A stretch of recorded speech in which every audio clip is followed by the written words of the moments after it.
ঢাকা জেলা আইনজীবী ভবনে বিকালে ঢাকা আইনজীবী সমিতি নির্বাচন 2026-27 জাতীয়তাবাদী ফোরাম নীল প্যানেলের উদ্যোগে নবীনবরণ আলোচনা সভা এবং সাংস্কৃতিক সন্ধ্যা অনুষ্ঠিত হয়েছে।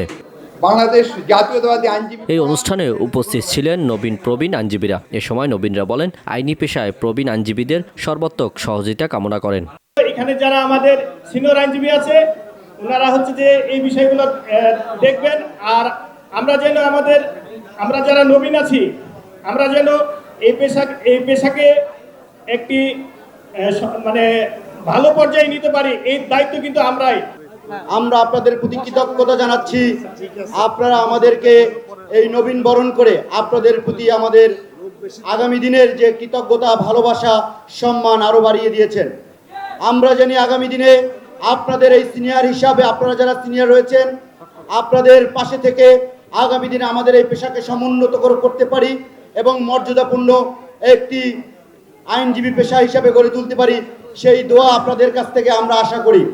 সিনিয়রদের প্রতি সম্মান রেখে এ পেশায় অর্থকে প্রাধান্য না দিয়ে কাজের প্রতি মনোযোগী হওয়ার আহ্বান জানান সিনিয়র আইনজীবীরা। সিনিয়রদের আপনারা সম্মান না করেন আপনারা কিন্তু সম্মান পাবেন না, স্নেহ পাবেন না। এইটুকু আমার হলে আপনাদের কাছে অনুরোধ থাকবে, আপনারা আমাদের সবাই বড়দেরকে সম্মান দিবেন, ছোটদেরকে স্নেহ করবেন। আইন পেশার সবচেয়ে বড় যে জিনিস, everything is professional, nothing personal, এই নীতিটা থাকবে। সিনিয়রদের সম্মান করবেন। আমরা বিগত 17 বছর এই ফ্যাসিস্ট সরকারের বিরুদ্ধে আমরা আন্দোলন করেছি, সংগ্রাম করেছি, সাথে সাথে আমরা জনগণের কাজও করেছি। রবীন্দ্রনাথ ঠাকুর বলেছিলেন, শাসন করা তারই সাজে সুহাগ করে যে। আমরা শুধু আপনাদেরকে শাসন করব না, সুহাগও করতে হবে।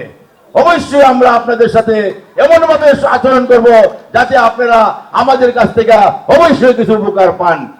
আওয়ামী লীগের 17 বছরে বৈষম্যের কথা উল্লেখ করে 29 ও 30 তারিখ নির্বাচনে জাতীয়তাবাদী নীল প্যানেলকে বিজয়ী করতে আইনজীবীদের প্রতি আহ্বান জানান তারা।